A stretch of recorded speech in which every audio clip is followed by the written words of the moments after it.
Salut, bienvenue dans une nouvelle vidéo.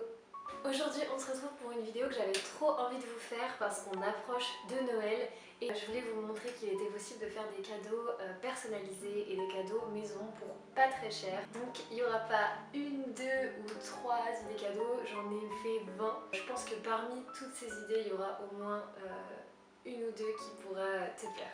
Ok, j'ai mon petit carnet et on est parti pour la première catégorie de cadeaux où en fait j'ai classé plutôt tout ce qui était crochet et tricot. Alors si tu ne sais pas en faire, il n'est pas trop tard pour apprendre parce que c'est vraiment des basiques. C'est des trucs très simples, des points très simples à faire. Et je vais commencer par quelque chose que j'ai déjà montré la dernière fois dans ma dernière vidéo, c'est les bonnets. Donc on est en plein dans la période d'hiver, donc les bonnets de Noël, ça peut être une super idée de cadeau. Moi j'en ai fait en crochet, vous pouvez aussi les faire en tricot. Si jamais vous voulez faire le même modèle que moi, j'ai une petite vidéo sur Instagram que vous pouvez retrouver qui est assez facile et ça donne des petits bonnets comme ça en crochet qui sont très mignons. Vous pouvez les faire de toutes les couleurs avec les couleurs préférées de vos amis ou de votre copain ou de votre famille, j'en sais rien. Ensuite, deuxième idée cadeau, ça va être un foulard, donc toujours en crochet. Celui-là c'est du tricot pardon, mais vous pouvez aussi le faire en crochet. C'est pas trop long à faire, c'est surtout pas compliqué du tout. Il faut juste savoir faire des augmentations et des réductions, que ce soit au crochet ou au tricot. Celui-là c'est un peu un crash test donc il n'est pas parfait, mais j'en ai fait un autre à une copine pour son anniversaire. Je l'ai fait plus long donc elle peut faire 2 tours et je trouve ça très mignon comme idée cadeau.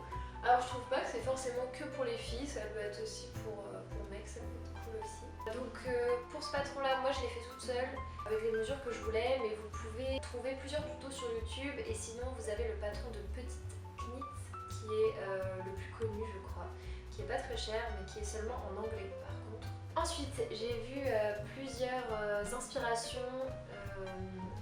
d'écharpes passées sur Pinterest et sur Instagram et il y en a que j'ai vraiment trouvé super sympa. Si vous avez encore un peu de temps et que vous avez le courage de tricoter, de crocheter une écharpe, ça peut être un super cadeau. Moi j'en ai vu une que j'ai trop envie de me faire pour moi avec des granny square, donc dans des tonneuses gris, blanc, beige, noir.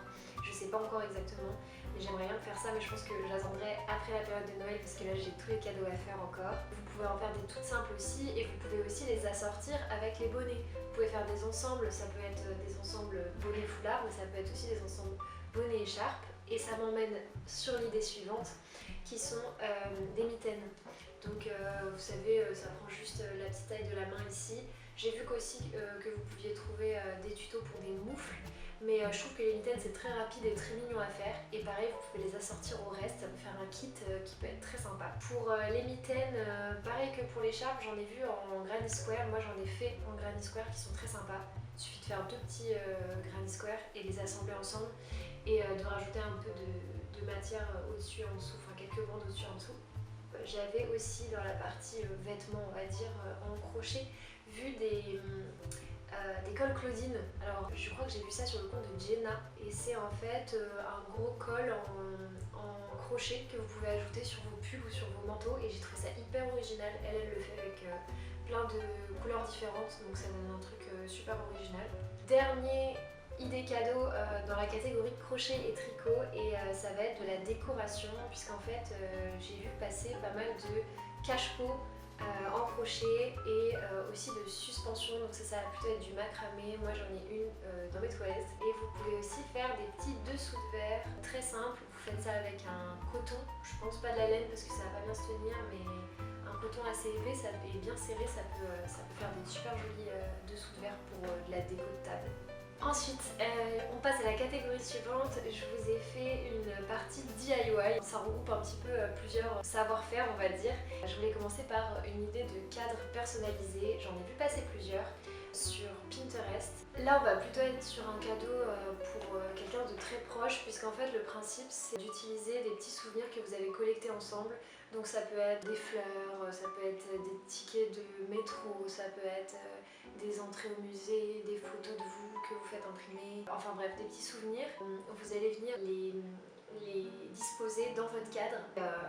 Moi ce que j'ai bien aimé c'est qu'il y en a plusieurs qui mettent aussi du tissu en dessous. Toujours dans la partie DIY, vous pouvez faire des bougies à partir de tasses ou à partir de coquillages. Je sais que j'en ai fait il y a quelques années, c'était pendant le confinement. J'avais réutilisé des vieilles bougies qu'on avait chez nous, que j'ai refait fondre dans une casserole, et ensuite toutes les tasses déparées qu'on avait parce qu'on avait cassé les autres par exemple. Et j'ai tout simplement rempli mes tasses ou mes coquillages avec de la cire. J'ai ajouté des petites mèches et en fait ça fait plein de super jolies bougies. Dernière idée cadeau dans les DIY, et ça va être de la linogravure. J'ai découvert assez récemment la linogravure. L'idée ça va être d'imprimer un motif sur une feuille et puis après vous allez pouvoir l'encadrer. Moi j'ai essayé récemment de le faire avec des feuilles que j'avais trouvées dans un parc. Donc en fait ça donne une petite collection que je trouve très sympa. J'ai utilisé du bleu. Donc je me dis que dans des cadres, si vous les mettez tous les trois côte à côte et que vous les offrez à quelqu'un, ça peut faire une super idée de décoration. Là c'est tout simple, j'ai juste pris un petit rouleau. J'ai mon matos ici. J'ai juste pris un petit rouleau et ma peinture. J'ai étalé ma peinture sur un support et ensuite je suis venue passer mon rouleau sur ma feuille. Vous pouvez faire ça avec des fleurs aussi, vous pouvez faire ça avec plein de choses en soi, n'importe quelle matière qui a un peu de relief. Et ensuite je suis venue l'aplatir sur ma feuille et puis ça m'a donné ça. On enchaîne sur la catégorie suivante qui est les cadeaux en argile, enfin en argile auto-durcissante. Là vous allez pouvoir fabriquer des petits objets que je trouve très cool, comme par exemple des porte-bougies. C'est la première idée que j'ai vue et qui m'a beaucoup plu parce que vous pouvez faire la forme que vous voulez et ensuite vous pouvez les peindre. Ensuite, toujours avec de l'argile, vous pouvez faire des vides-poches, donc des espèces de petites coupelles en fait pour mettre les clés. Et j'ai aussi vu dans la même idée des cendriers. Donc pareil, vous pouvez retrouver plein de formes différentes, plein d'idées de motifs et de peintures sympas à faire dessus. Et dernière idée avec l'argile autodurcissante, ça va être des petits jeux de société, donc les échecs, les morpions, les petits chevaux, des jeux assez simples où vous pouvez personnaliser chaque pièce et puis ensuite le peindre. Alors je vous conseille de faire une finition vernis pour un résultat plus joli. Mais sinon vous peignez juste à la main, ça peut donner un résultat un peu sympa. Et vous pouvez même vous faire une petite pochette pour que la personne puisse ranger son jeu et le balader partout. Avant-dernière catégorie, et on passe à la couture. Là ça va être plutôt de la couture à la machine, mais vous pouvez aussi vous en sortir à la main si jamais vous voulez essayer. Vous allez avoir déjà des petites trousses de différentes tailles. Moi j'en ai une hyper grande ici où je range justement toutes mes affaires de peinture et de linogravure. Donc très simple à faire, c'est juste 2 carrés et j'ai mis une petite fermeture en haut. Mais en soi vous n'êtes même pas obligé, ça peut être un système de boutons, ça peut être un système de pression. Il y a plein de tutos sur YouTube, là franchement je vous laisse aller regarder, il y a tout ce qu'il faut. Vous pouvez utiliser des jolis tissus et même des chutes de tissus, et vous pouvez aussi faire l'intérieur d'un tissu différent. Ça peut être une trousse de toilette, ça peut être une trousse pour l'école, ou ça peut être tout simplement une pochette à glisser dans son sac à main. Ensuite, le modèle un peu plus grand, vous allez avoir tout ce qui est banane et tote bag. Donc au niveau banane, vous pouvez trouver des patrons gratuits. Je crois qu'il y a la marque Maëlie qui avait fait un patron gratuit, mais vous pouvez en trouver plusieurs. Ou même des payants mais pas très chers. Et vous allez avoir différentes tailles de bananes, et ça peut être des super idées cadeaux pour vos copines, vos copains, vos amis. Je trouve que c'est assez unisexe les bananes. Et pareil pour les tote bags, donc là pareil, vous pouvez choisir n'importe quel tissu. Vous pouvez faire des anses assez larges pour qu'ils passent en bandoulière. Vous pouvez rajouter des sangles, des poches. Vous pouvez réutiliser des vieux jeans par exemple et faire des tote bags super originaux. Ensuite j'ai vu passer des petites idées que j'ai trouvé super sympas, c'était des cache-œils, toujours en couture, et en fait vous allez venir rajouter de la broderie, des petits patchs, etc. pour personnaliser le cache-œil. Ça peut être assez rigolo, je vais vous mettre des inspirations.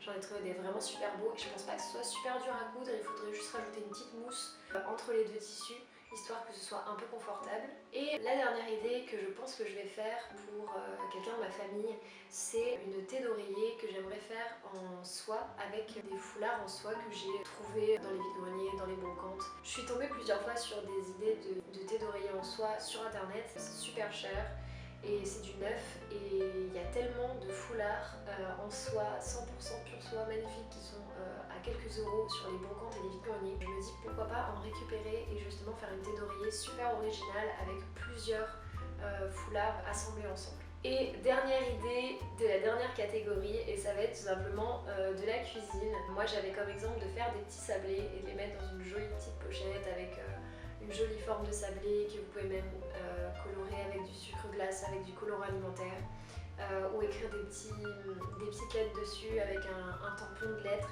mettre le prénom de la personne par exemple, ou faire un petit message, et que vous allez mettre ensuite dans un joli petit paquet réutilisable en tissu par exemple. Je trouve que tout ce qui est alimentaire, c'est une super idée de cadeau parce que des fois, on n'a pas très envie d'être encombré par de nouveaux objets. Donc toutes les idées alimentaires ou expériences, ça va être des activités que vous allez pouvoir consommer et donc qui ne vont pas encombrer votre espace. Donc si vous êtes un peu dans une démarche minimaliste ou que la personne à qui vous voulez offrir le cadeau l'est, ça peut être une bonne alternative. Donc vous pouvez faire des sablés, mais il y a plein d'autres, des petits bonbons, des caramels, des chocolats. Voilà, ça y est, c'est la fin de cette vidéo. J'espère que les petites idées vous auront inspiré. En tout cas, n'hésitez pas à me dire si vous l'avez fait. Et si vous avez d'autres idées, n'hésitez pas à les mettre en commentaire. Dites-moi ce que vous allez faire comme cadeau pour vos proches. Et peut-être que ça va me donner moi aussi des idées parce que j'ai pas encore fini tous mes cadeaux.